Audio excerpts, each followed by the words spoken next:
Julio César, el nombre que todos conocen, el general invicto, el amante de Cleopatra, el de la ensalada. La historia oficial, la que él mismo se encargó de promocionar, nos lo vende como el Salvador de Roma.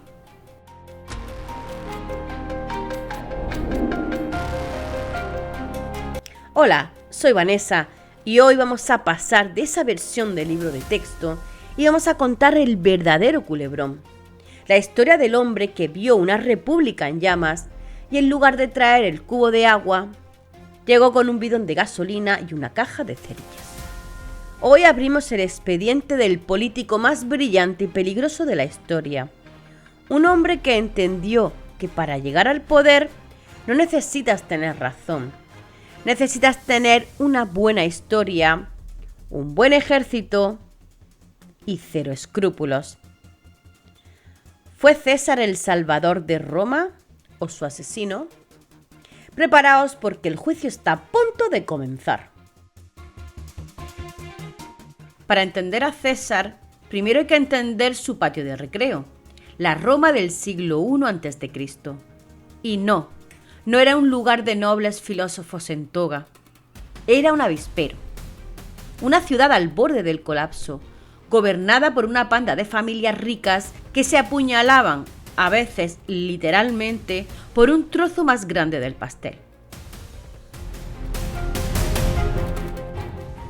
El sistema estaba roto, el Senado era un club de millonarios corruptos y el poder real se había trasladado de los despachos a la calle.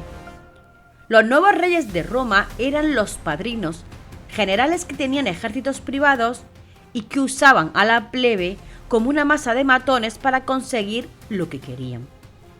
Y en este juego de tronos a la romana había tres jugadores principales. Pompeyo, el general superestrella con un ego que no cabía en el Coliseo. Craso, el hombre más rico de Roma, famoso por comprar edificios en llamas a precio de saldo. Y nuestro protagonista, Julio César, un joven de buena familia, pero más tieso que la mojama. Cualquiera en su lugar habría mantenido un perfil bajo, ¿verdad? Pues no él. Y no os equivoquéis, este nivel de arrogancia lo traía de serie. Siendo joven, unos piratas lo secuestraron y pidieron un rescate de 20 talentos de plata. ¿Sabéis qué hizo César? Se echó a reír en su cara. Les dijo que no tenían ni idea de a quién habían capturado y los obligó a pedir 50. Mientras esperaba el pago, el tío se dedicaba a leerles poesía y a decirles, de risas, que en cuanto fuera libre los iba a crucificar a todos. Los piratas se partían el pecho, pensando que era un payaso. No lo era. En cuanto se pagó el rescate, César armó una flota, los cazó a todos y cumplió su promesa. Los crucificó a todos. Ese era nuestro Julio, un hombre con los bolsillos vacíos, pero con una ambición que asustaba incluso a los delincuentes más peligrosos. De los tres grandes tiburones, César fue el más listo. Pompeyo presumía de sus victorias, Craso de su dinero, pero César, que no tenía ni lo uno ni lo otro en ese momento, apostó por un caballo diferente, la plebe. Sabía que para joder a la élite del Senado, primero tenías que convertirte en el ídolo de las masas. Se gastó lo que no tenía en los juegos más sangrientos que Roma recordaba. Repartió grano y vino como si no hubiera un mañana. Prometió cancelar deudas. No estaba haciendo política. Estaba lanzando la OPA hostil más grande de la historia para comprar el corazón del pueblo romano. Y le funcionó. Los viejos senadores, desde sus mansiones, lo veían y echaban espuma por la boca. Populista, demagogo, quiere ser rey. Y César, desde la calle, les sonreía. Porque sabía que cada insulto de la élite era una medalla que le colgaba al pueblo. Estaba jugando una partida de ajedrez en 4D y ellos seguían jugando a las damas. Pero el pueblo no era suficiente, necesitaba poder de verdad. Así que hizo lo impensable. Encerró a sus dos mayores rivales, Pompeyo y Craso, en una habitación y les hizo una oferta que no pudieron rechazar. Formaron una alianza secreta e ilegal, el primer triunvirato, básicamente un club de los malos para repartirse el pastel de Roma. Y a César, en el reparto, le tocó la pieza clave de su plan, la Galia. Y aquí es donde el encantador de serpientes se convirtió en una de ellas. ¿Por qué la Galia? Porque César sabía que el amor del pueblo es volátil, pero el miedo y la lealtad de un ejército, eso es para siempre. Necesitaba un arma, y una guerra de conquista era la fábrica perfecta para construirla. Durante 8 años se dedicó a dos cosas: masacrar galos y hacerse asquerosamente rico. Pero no era solo un matón con suerte, era un genio táctico. En la batalla de Alesia se superó a sí mismo. Estaba asediando una ciudad, y cuando supo que venía el ejército gigante de galos por la espalda para rodearlo, ¿qué hizo? ¿Huir? No. Construyó 2 murallas, una hacia adentro para que no se escaparan los de la ciudad y otra hacia afuera para frenar a los que venían a rescatarlos.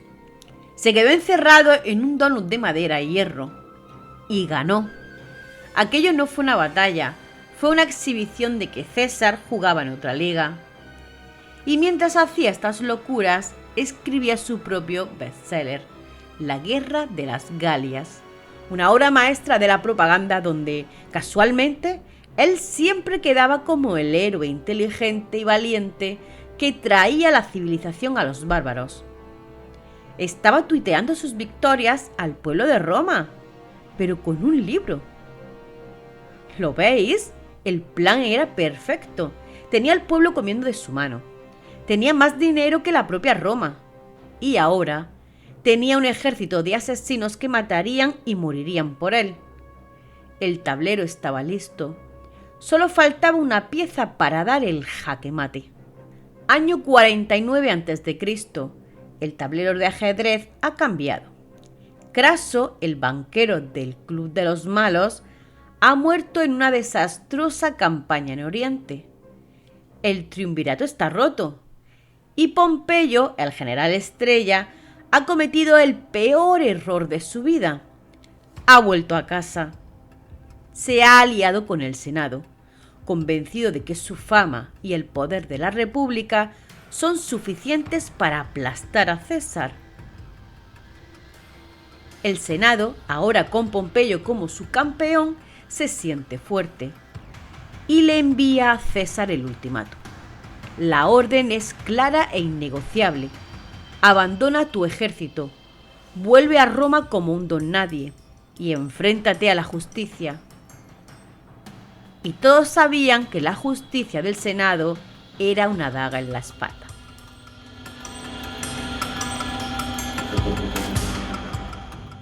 Era una trampa, y una muy obvia.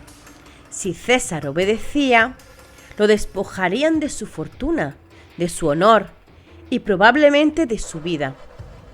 El Senado no iba a perdonar al hombre que los había humillado durante una década. César estaba acorralado. Solo le quedaban 2 opciones: la sumisión, que significaba la muerte política, o la rebelión, que significaba la guerra.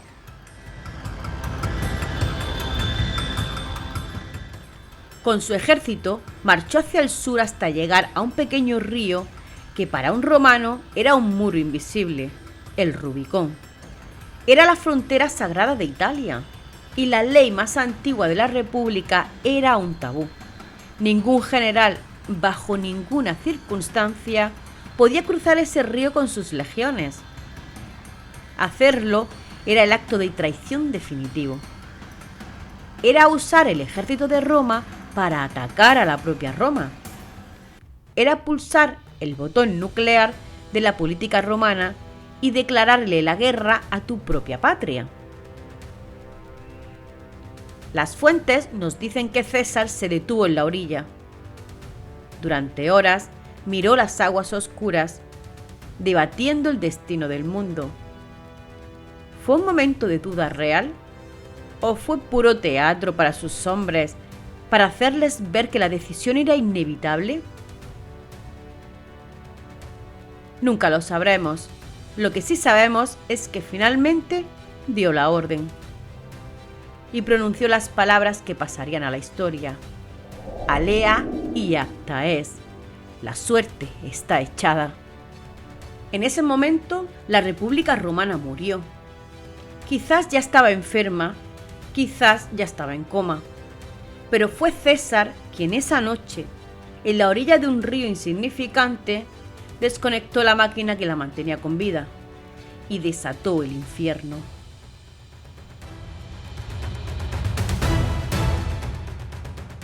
Lo que siguió no fue una guerra. Fue una guerra relámpago a la romana. El Senado y Pompeyo, arrogantes, esperaban a César en Roma. Pero César, en un movimiento de una audacia increíble, los ignoró. En lugar de marchar sobre la capital, se fue a España y aniquiló a las legiones que Pompeyo tenía allí, dejándolos sin refuerzos. Le cortó las piernas antes de ir a por la cabeza. El enfrentamiento final tuvo lugar en Grecia, en la batalla de Farsalia. Pompeyo tenía el doble de hombres, tenía a la élite de Roma, tenía todas las ventajas. Y César tenía sus veteranos, un ejército de lobos que lo adoraban. Y en una masacre táctica, César destrozó al ejército del Senado. Pompeyo el Grande tuvo que huir como un cobarde.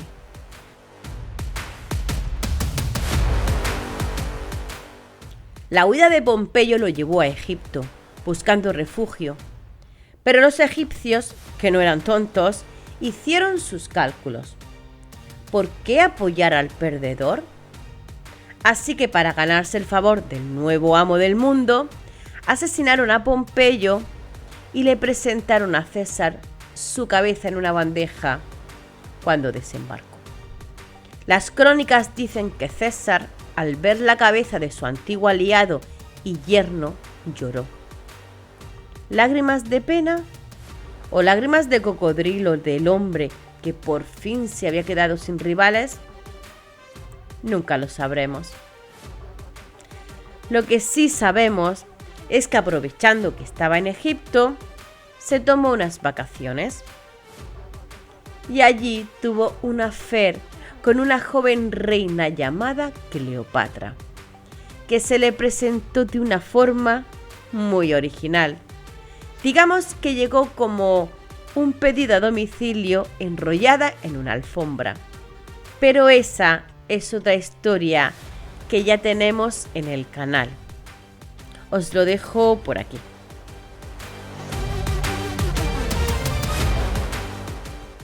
Después de su interludio egipcio, se dedicó a una gira de limpieza por el resto del mundo, aniquilando a los últimos focos de resistencia del Senado en África y en España. En menos de 4 años, la guerra había terminado. El mundo romano no tenía 2 amos, solo tenía uno. La guerra había terminado. César volvió a Roma no como un general, sino como un dios, y empezó a actuar como uno. Hay que ser justos, su lista de tareas era impresionante. Dio tierras a los veteranos, reformó el calendario. Pero cada ley que aprobaba, cada edificio que construía, tenía un único propósito: grabar su nombre en la piedra y en la mente de todos. Ya no era una reforma, era un proyecto de legado personal. Prueba número 1. Se hizo nombrar dictador perpetuo. Es el eufemismo romano para rey absoluta con otro nombre. Una bofetada a 500 años de tradición republicana. Prueba número 2. Llenó el Senado, no con sus rivales, sino con sus lacayos, oficiales de su ejército, galos leales, convirtiendo el centro del poder romano en su club de fan personal. Prueba número 3 y mi favorita. Su cara apareció en las monedas, un privilegio reservado hasta entonces a los dioses y a los reyes muertos. Empezó a sentarse en un trono de oro y a vestir una toga púrpura, el color prohibido, el color de los antiguos y odiados reyes de Roma. Para ser alguien que no quería ser rey, se estaba esforzando mucho en parecerlo. Y luego estaba el teatro, su lacayo número 1. Marco Antonio le ofrecía públicamente la corona una y otra vez, y César, con un gran gesto de humildad de cara a la galería, la rechazaba, mientras la multitud aplaudía. Era una performance, un testeo de mercado para ver si la fruta estaba lo suficientemente madura como para por fin proclamarse rey. Estaba jugando con fuego y se creía a prueba de quemaduras. Pero en las sombras del Senado, la vieja guardia republicana lo estaba viendo todo. Hombres como Casio, que lo odiaba por pura envidia y ambición. Y sobre todo, Bruto, Marco Junio Bruto, descendiente del hombre que había expulsado al último rey de Roma 500 años atrás. Un hombre que se sentía el guardián de la República.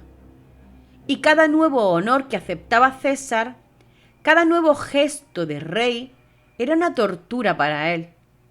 Y empezaron a susurrar la única solución que, según ellos, le quedaba a Roma: el tiranicidio.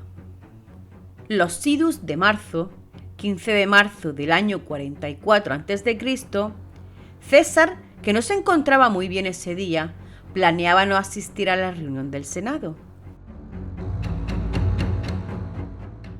Su esposa Calpurnia se lo suplicó.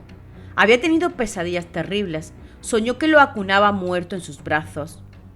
Los adivinos le habían avisado de un gran peligro.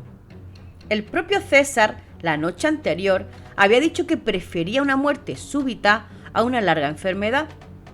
Todas las señales, todo el universo parecía estar gritándole que se quedara en casa. Pero los conspiradores tenían un plan B. Enviaron a uno de los suyos, Décimo Bruto, no confundir con Marco Bruto, a su casa para convencerlo. Le dijo a César que el Senado lo estaba esperando para otorgarle un honor increíble, el título de rey fuera de Italia, para su gran campaña militar contra los partos. Usaron su propia ambición como cebo. Le dijeron que no podía ofender a los senadores con un simple «no me encuentro bien». Y César, que odiaba parecer débil, cayó en la trampa. De camino se cruzó con el adivino que le había prevenido. «Los idus de marzo han llegado», le dijo César, burlándose de su profecía. «Sí, César», respondió el adivino con calma, «pero aún no han terminado».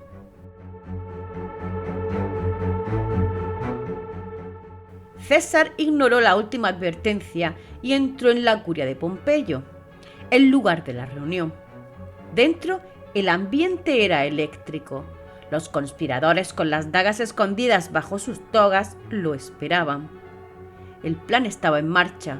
La trampa estaba preparada. Apenas se sentó, un grupo de senadores lo rodeó, con la excusa de presentarle una petición. Era el momento. Lo estaban aislando. Cimbro, uno de los líderes, le tiró de la toga, agarrándola con fuerza por los hombros. Era la señal. Y entonces Casca, que estaba por detrás, sacó su daga y lo apuñaló en el cuello. César gritó, se giró y le clavó su punzón de escritura en el brazo. Pero ya era demasiado tarde. El resto de conspiradores se abalanzaron sobre él. Uno, y luego otro, y otro. Fue un frenesí, una carnicería. 23 puñaladas. César, que era un soldado curtido, intentó defenderse. Luchó como un animal acorralado. Pero eran demasiados. Y entonces, entre la maraña de túnicas y dagas, vio un rostro que no esperaba. El rostro de Marco Junio Bruto, su protegido, el hijo de su antiguo amante, el hombre al que trataba casi como un hijo.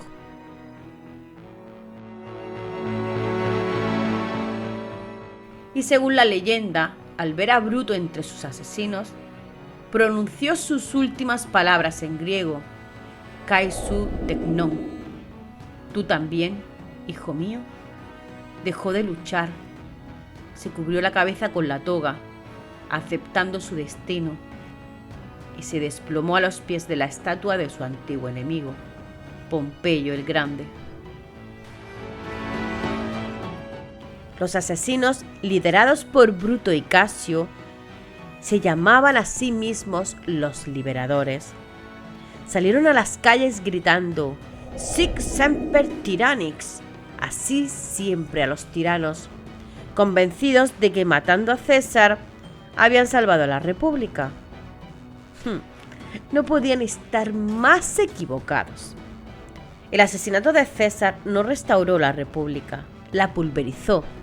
El pueblo de Roma, que lo adoraba, se levantó en armas, no para aclamar a los liberadores, sino para cazarlos. Y se desató otra guerra civil, aún más sangrienta, que terminó con el ascenso del único hombre que podía reclamar su legado, su sobrino nieto y heredero Octavio, el que pronto se convertiría en Augusto, el primer emperador de Roma. Los liberadores, al matar a un hombre, solo aceleraron la llegada del sistema que intentaban evitar. Entonces, ¿salvador o tirano? La ironía final es que probablemente fue ambas cosas. Fue el producto inevitable de una república que se moría, y el cirujano que al intentar salvarla acabó matándola. No destruyó la república, simplemente firmó su certificado de defunción. Y en el proceso se aseguró de que su nombre, César, se convirtiera para siempre en la palabra que significaba emperador.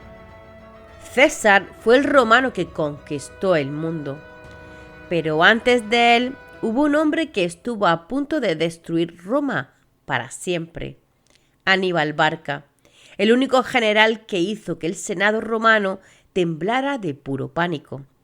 Si quieres conocer la historia del mayor enemigo de César y Roma, te invito a que veas este vídeo haciendo clic aquí en la pantalla.